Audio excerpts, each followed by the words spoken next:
As Tim said, my name is Elías Carciente. I'm originally a geophysicist. Actually, let me just start with that. Okay, the first thing is that the picture is because talks are boring. Who would agree with that?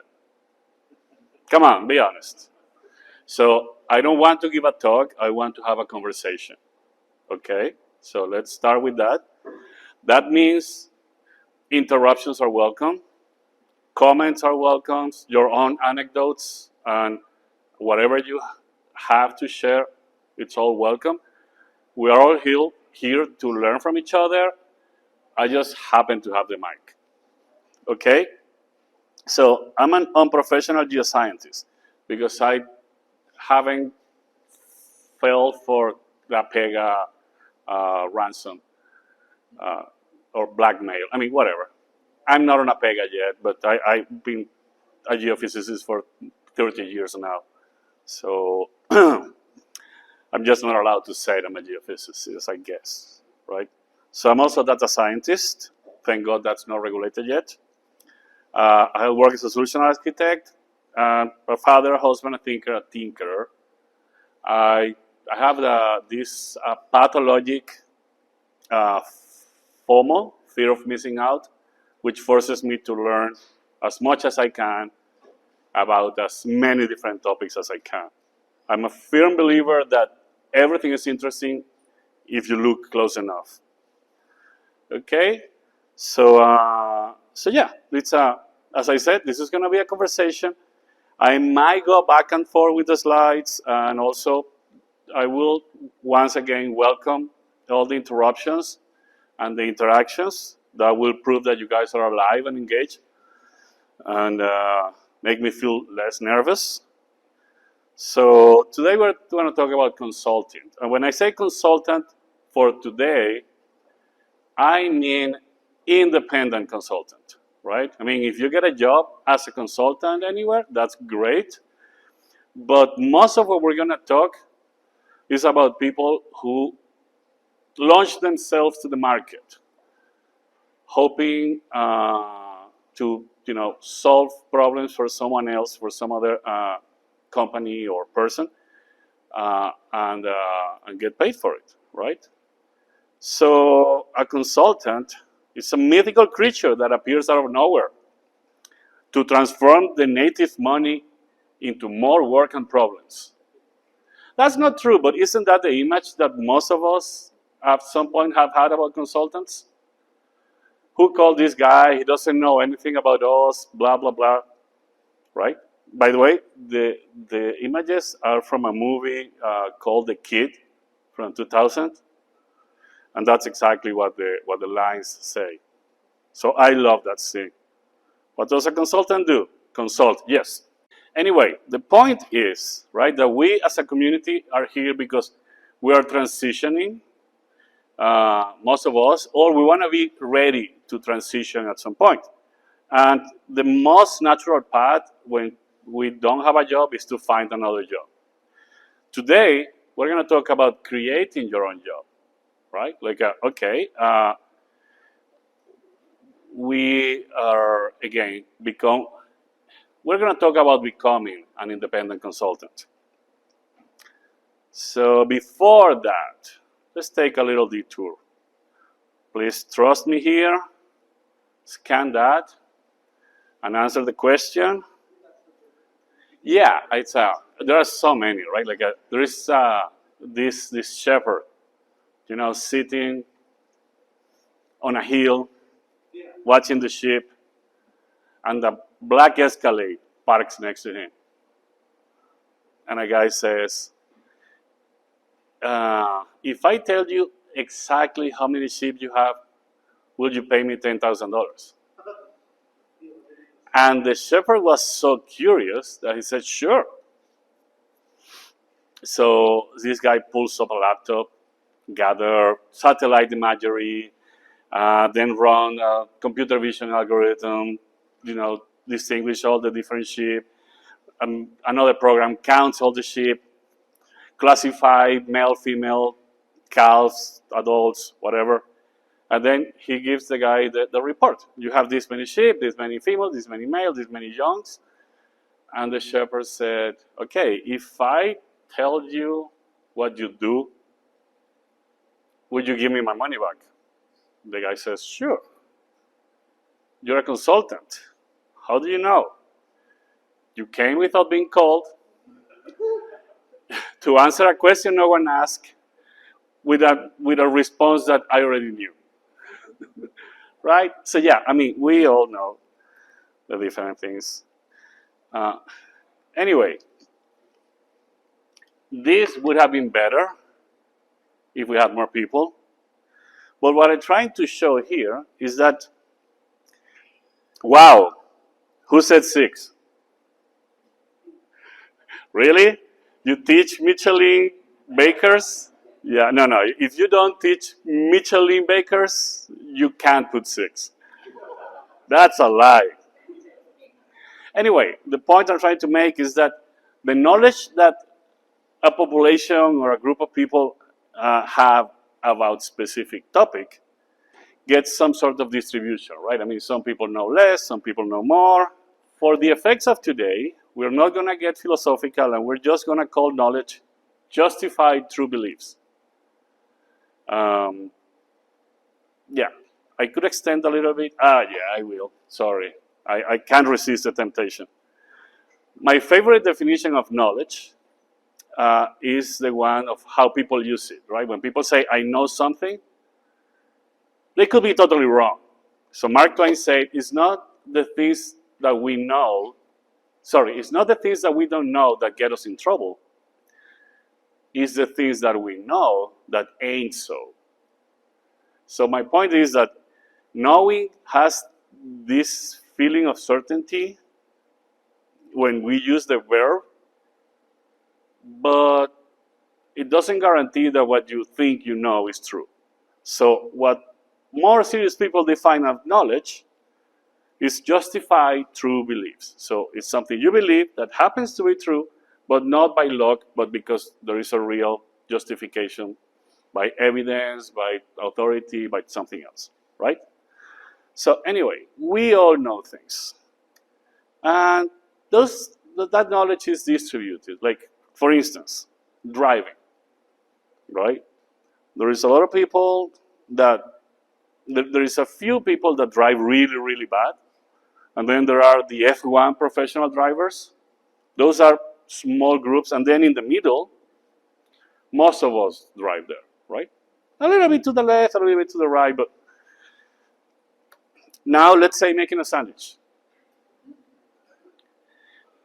I would guess that everybody, or almost everybody, can make a sandwich. So you see that the people who know little about making a sandwich are very few. Then people who can make a decent sandwich is the majority. And then we get again a minority that are Michelin stars sandwich makers, right? The opposite of that is like neonatal cardiac surgery, right?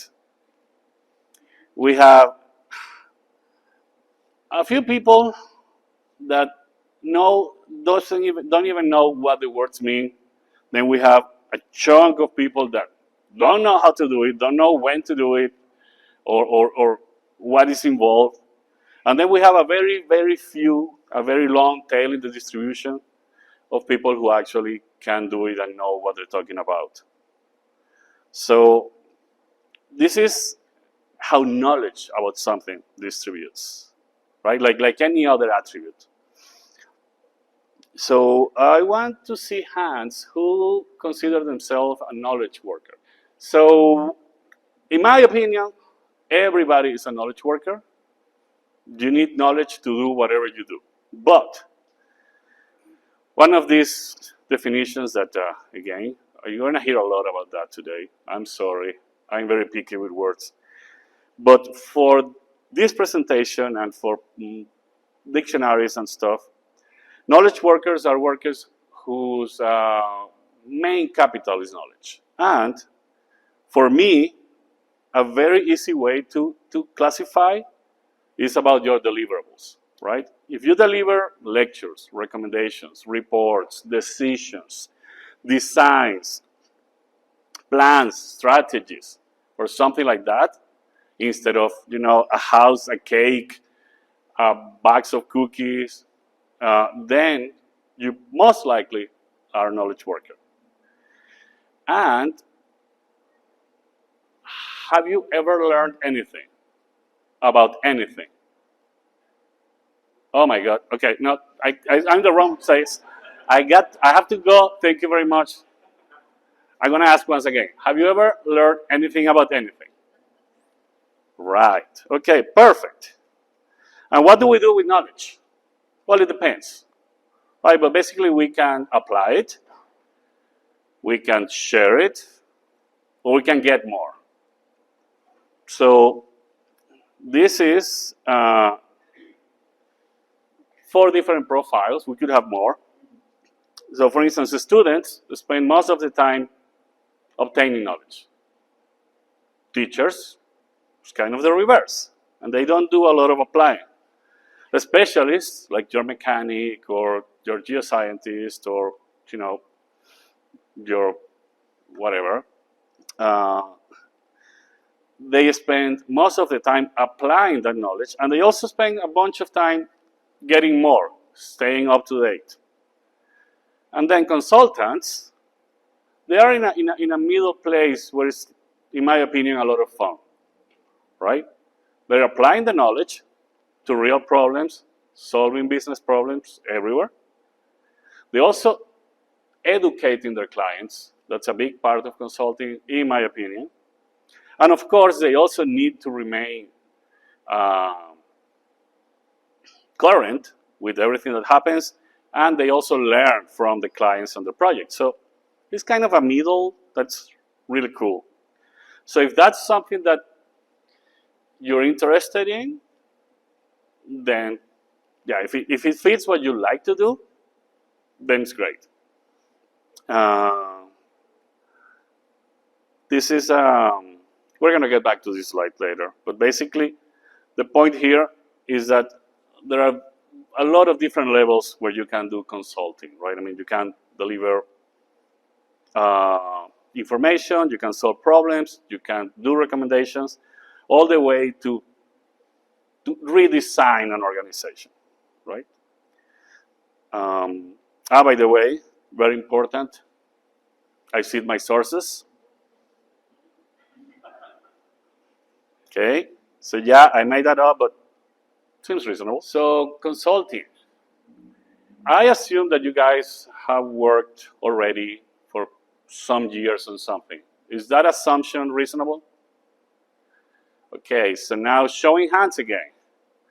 Did you learn anything about doing that job? Perfect. Great. I'm so glad that money was not lost. So,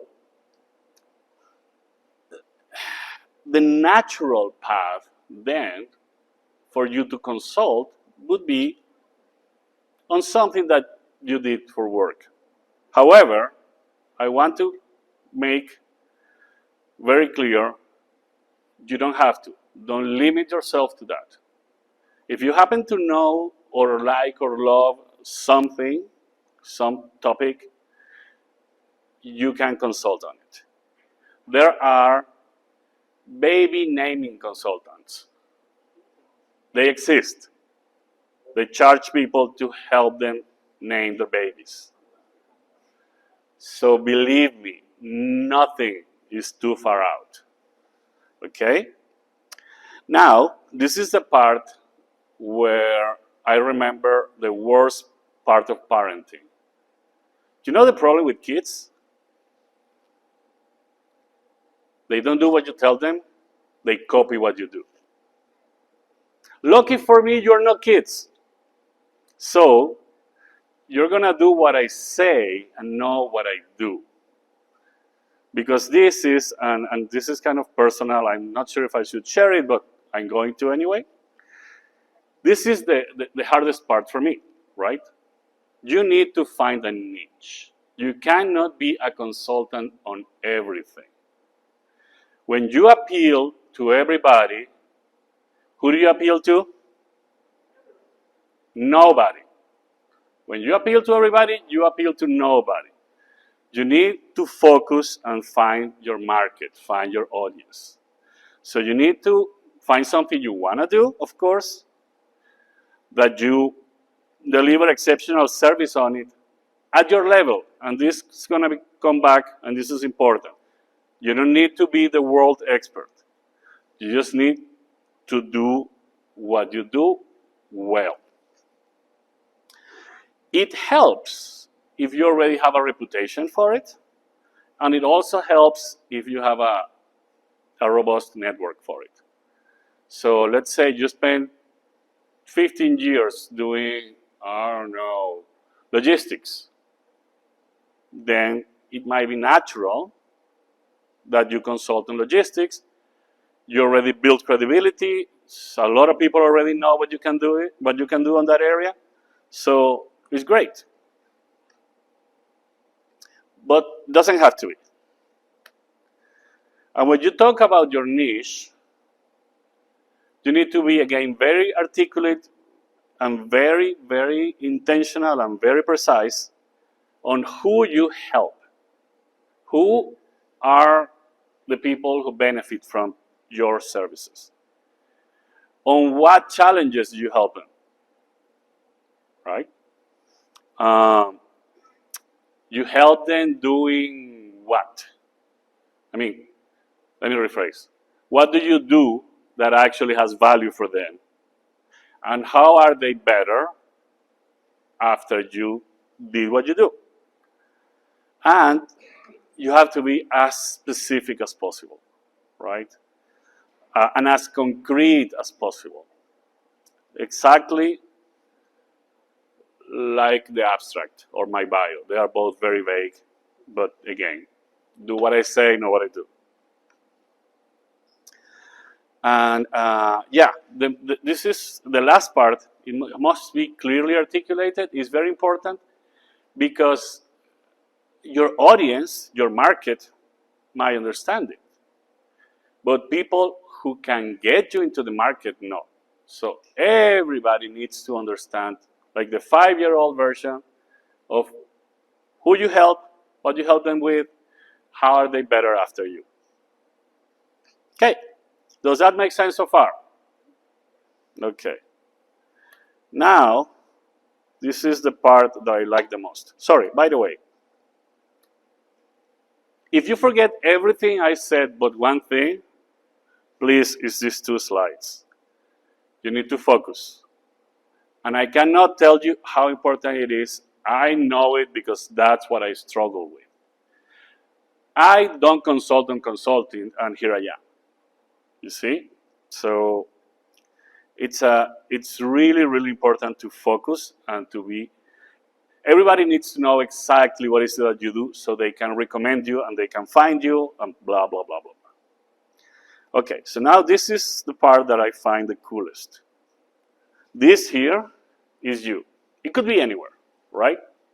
But my point here with this slide is that everyone to the left of you in the knowledge distribution about topic X, anyone there can be helped by you. You can help any of them because you're already ahead of them. So you don't need to be an expert on anything to help people with their problems. That's also something I want you to drill in your brains, because that is the number one thing that stops people from consulting or from teaching or from sharing their knowledge in any way. So everyone to the left of your level, it's a potential client. It's somebody you can help. That said, obviously, the more to the left you are, what happens to your market? Perfect. So if you want to grow your market, you want to be on the right side of the picture, right? As right as you can. But don't wait to be at certain level to start. You don't have to. You just have to work harder to find the people that can benefit from your help. So again, who are your clients? Because you need to find them. You need to do your homework, define them. What's your ideal client? Where they are? What they do? What are their problems? What are the resources they have available? What are the constraints that they need to work within, etc., etc., etc. But now, like crossing the street, we look to the left first, right? Now we look to the right. All these people are your potential competitors.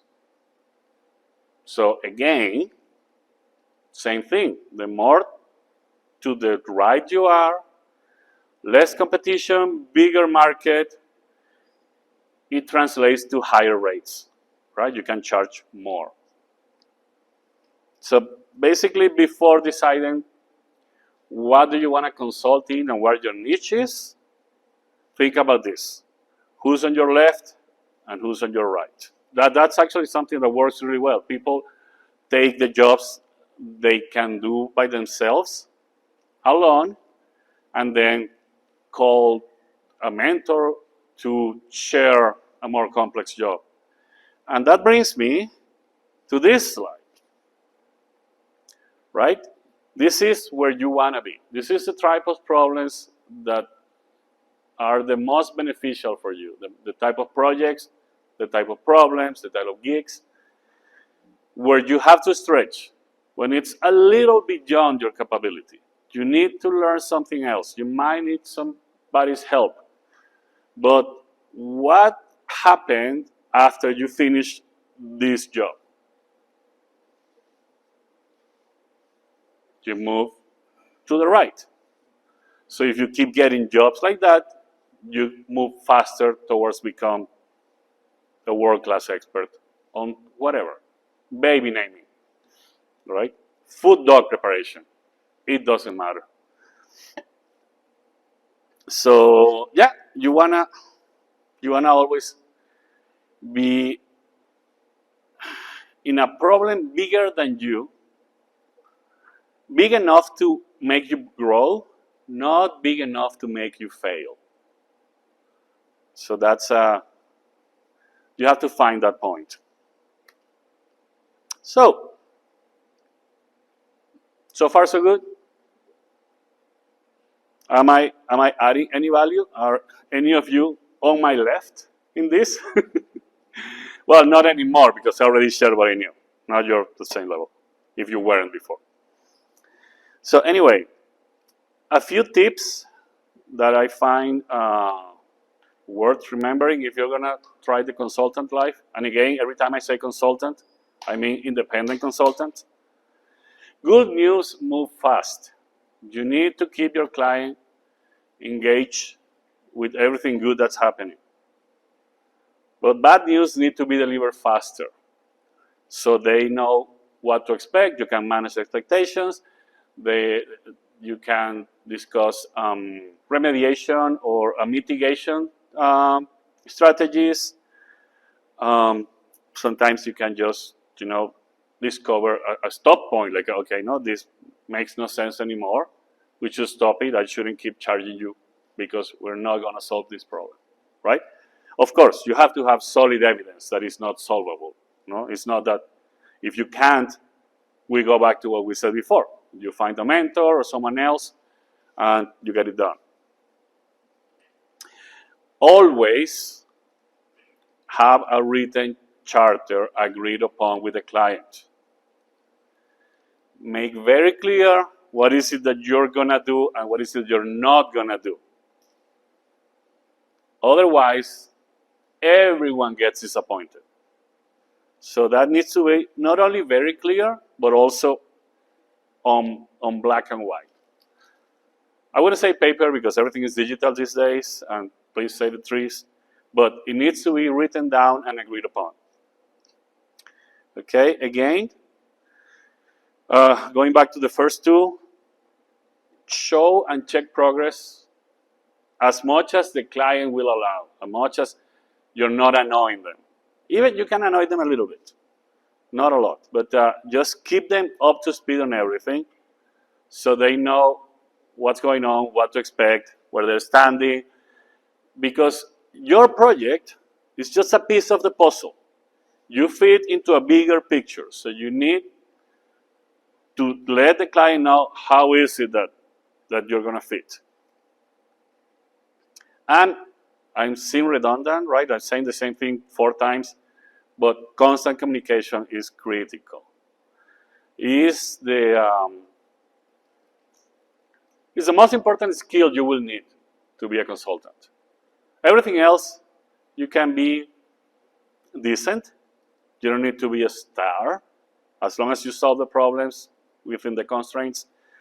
But communication is what makes the difference between a mediocre consultant and a star consultant. Not the skills on the problems they're solving, but how they communicate with their clients. And because I have more, data is your friend. Never forget, right? Anything that can be measured and can be shown, that can be considered a fact, will help you. In every interaction with your client, educate them, right? It's not, you're not plumbers, right?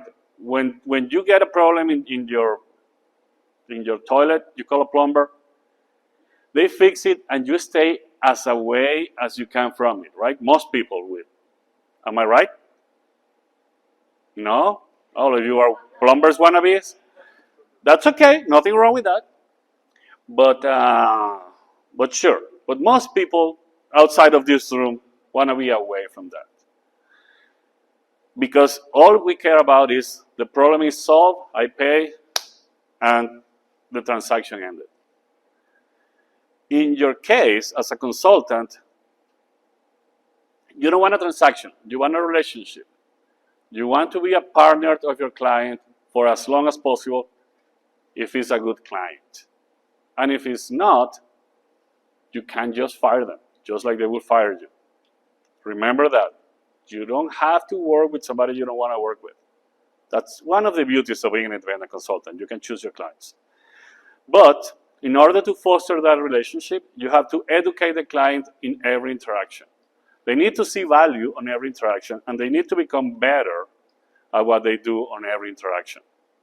And the consequence of that is that they're going to call you for more complex problems every time, because you already told them how to solve the simple ones.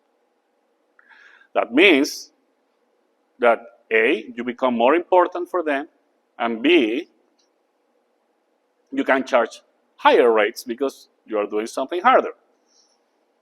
Also, and this is as important, learn from your client in every interaction. We need to be humble. We know a lot about one thing, we were very ignorant about the others. And the more we learn about the client, the more we understand their business, their goals, their constraints, their resources, the better equipped we are to do a better job. So yeah, it's great to educate, and it feels nice when you are the teacher, but you also have to learn from your client every time you speak with them. You have to ask smart questions. And the last one is focus on consulting. You see, the independent consultant has to do marketing, has to keep their books. Maybe they have to, make their website. Maybe they have to, do legal, write contracts, write proposals, etc., etc., etc. You have to do everything. I mean, everything needs to be done. It doesn't have to be you. Everything you can automate and everything you can delegate, is going to make your life better. Of course, everything also has a cost. So delegate and automate as much as you can afford because you need to stay profitable. Okay? If the accountant is charging too much, maybe you need to learn how to use accounting software. If the web designer is charging too much, well, maybe you need to watch a few YouTube videos on how to design a website. But maybe not. And if you can have someone else do it for you, it's going to be better. And if you can't, just giddy up. I mean, it needs to be done anyway. So where do I find my clients? Okay, let's get back to this. You need to find your clients. And the less they are, the harder they are to find before someone else did. So that's why you want to be as much as right as possible. But where do you find them? Referrals is the best. If you work for someone and they are happy, ask them for referrals, ask them for testimonials. You know, grab a little 10 seconds video and post it on LinkedIn or wherever your audience is. TikTok, Snap, I don't know. It depends on what you consult on. Professional associations on your area. I mean, if you're consulting for heavy oil developers, then you go to CHOA. If you're consulting for tech startups, you come to Platform. If you're consulting for different places, try to be where they are, right? Try to understand what are the common challenges that you can solve or that you can teach them how to solve, or preferably both. Go to events, same thing, and always be networking.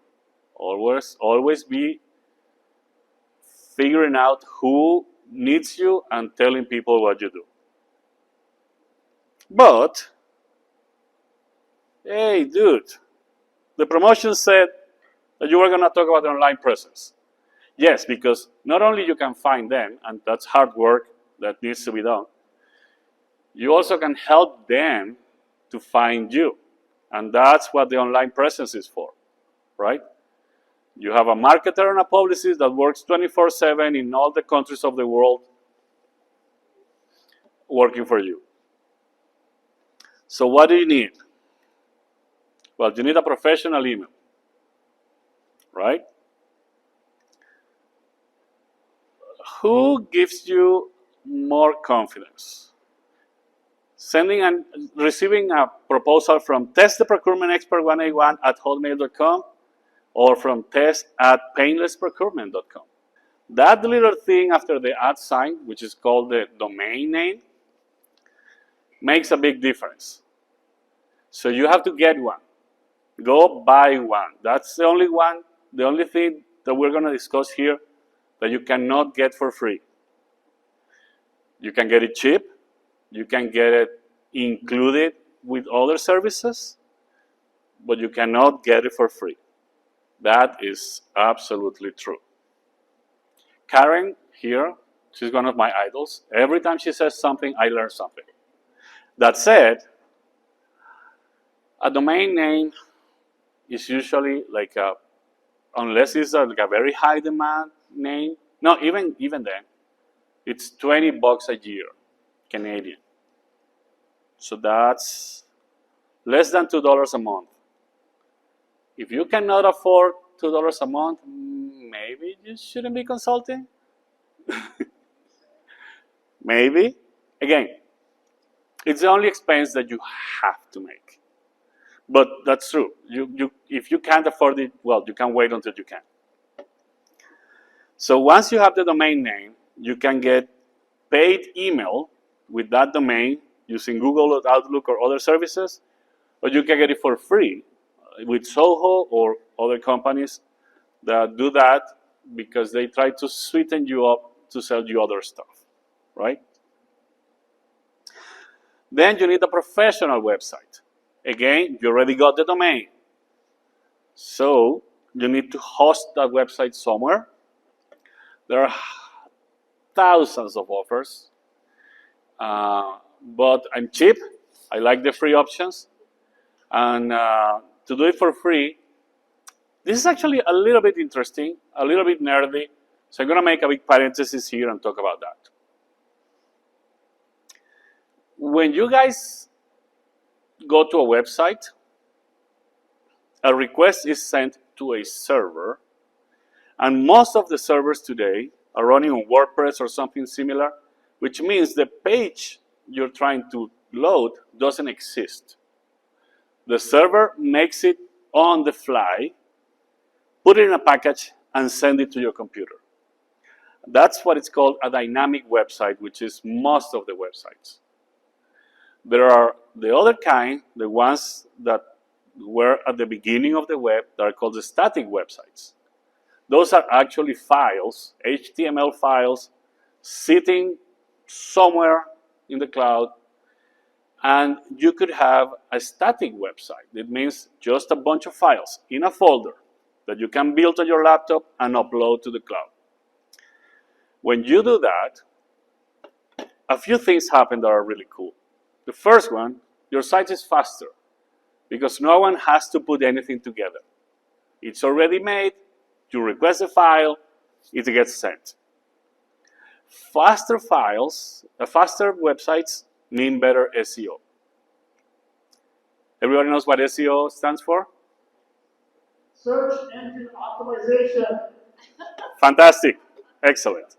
So faster websites get ranked higher. Then there is another thing that's very important, because there is no server running anything to put anything together. You are invulnerable. There are no attacks to the server because there is no server. That's technically imprecise, but the gist is true. Then also all the search engines have an easier time reading static websites than dynamic websites. So again, it pushes your SEO up. And the last of all, you can host it for free. So yeah, I would recommend, if you wanna, get all these benefits, talk to me. I can tell you how to get that done. You also need presence on social media. Which social media? It's up to you. It depends on where your audience is. Depends who is your market, right? We already look at that in the niche. We know who we're looking for. We need to find out where they are and target them there. So one thing that's a little bit counterintuitive is that no engagement at all, doing nothing in social media, is better than doing it halfway, than kind of doing it. So you either commit or not. But if you do, then you need to be active and be consistent and answer to everyone that gives you a like or a comment, and make sure that you are in constant communication with your audience. You need to have a schedule. You need to post once a week, once a day, once every 2 weeks. It doesn't matter. But you need to be consistent, and you need to care for that baby forever. You cannot neglect it. That's like a plant, right? You forget to water it for a few days, and it's gone. You need to rebuild from scratch. Same thing with blogging, with IDB. Keep a regular schedule, because at some point we're going to start anticipating what you have to say. They're going to start wondering, okay, what's coming next week or what's coming next month? Also, there is a side benefit. If you blog regularly, you can then just gather your favorite blog posts and write a book. And having a book, it's very easy to do. You can self-publish for free in Kindle, and then whenever somebody buys it, you get paid. But either way, you now can call yourself an author, and you can show this cover of your book, etc. And so it's a double benefit. That's a free benefit from regularly blogging. As I said, keep a regular schedule. People are going to start waiting for that. Don't set the bar too high. We're going back to the distribution of knowledge. Some things, because you have 20 years of experience in some field, and some things feel obvious to you, they are not for everybody. So writing a post about basic principles, right? About the main things behind stuff. Writing a post that will be valuable only for beginners. There's nothing wrong with that. There are a lot of people learning about everything. So don't set the bar too high. Don't undermine your contribution. Don't be your worst enemy. Don't censor yourself. If you think something is worth knowing, then it's worth sharing. And just put it out. It doesn't matter how basic it is. There are people out there who wants to know it and don't. So this is as important as the other part, like I want to be an expert before I consult. This is the same thing.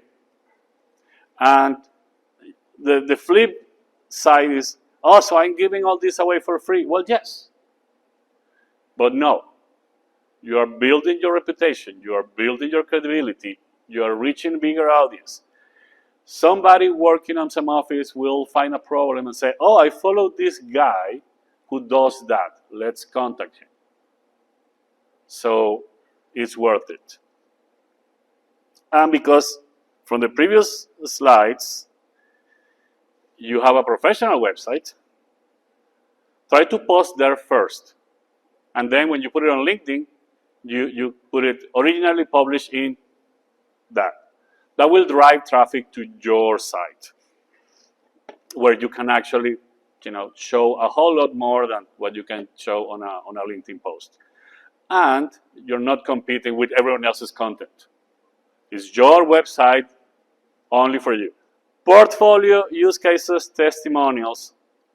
It's kind of the same thing, but instead of teaching people something, is your bragging place. I solved this super complicated problem for this company and saved them this many millions, right? This is where you can brag, where you can put, the CEO says, oh my God, thank God Elias came here and helped us. Otherwise, we'll be bankrupt. That's what you want there. And again, I know we humans are wired for stories, not for data. And that's okay. You need to have this in the shape of stories, but focus on the value. It's not as important what you did as what was the impact. How did it make a difference?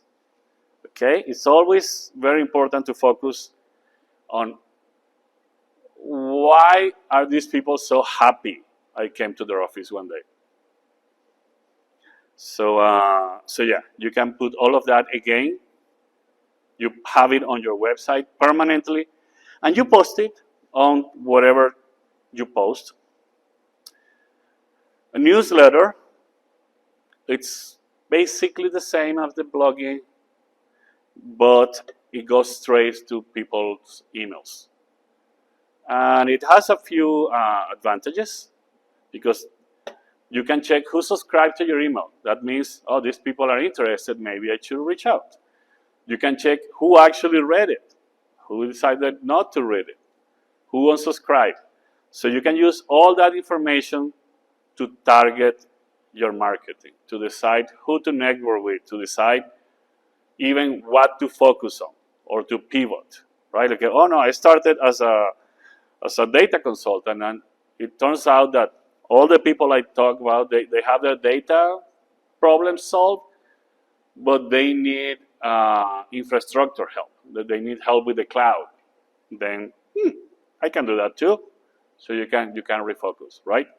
So all of this is very useful for you. You also need to become, as I was saying before, not a marketing expert, but you need to understand the metrics of the views, the visits, the conversions, and then use that to move your business forward. And also, if you are like me, with adult ADHD and terrible memory, a CRM is a fantastic tool. CRM is usually used by big sales teams where they need a common database where support and sales and the different account managers can see all the information together. But it's also great for an independent consultant. You can remember, oh, okay, this manager loves dogs. You put that in your notes in the CRM, so you remember to ask how their dogs are doing on the next visit, right? And why do I say this? I'm sure you heard the terms B2C, B2B, right? Business to business, business to customer. Well, don't tell anybody, that's BS. Everything is P2P, person to person. You are in the creating and nurturing relationship business if you're a consultant. So it's about your relationship, your personal relationship with the person on your client side. So all these notes, all these remembering all the appointments, all the interactions. Like, okay, I saw the person today. Maybe I should touch base in 3 months, and then you set a reminder, right? Or we spoke about this. Oh, and then he contacted me via LinkedIn and told me this piece of information. When you have several clients or terrible memory, or both, that's an incredible tool. So it's worth learn how to use it. There are free ones like, sorry, I just blocked the one with the owl. There is another one called Udo. I mean, there are free and paid options that you can use. And as I said before, you don't have to, but it's super helpful.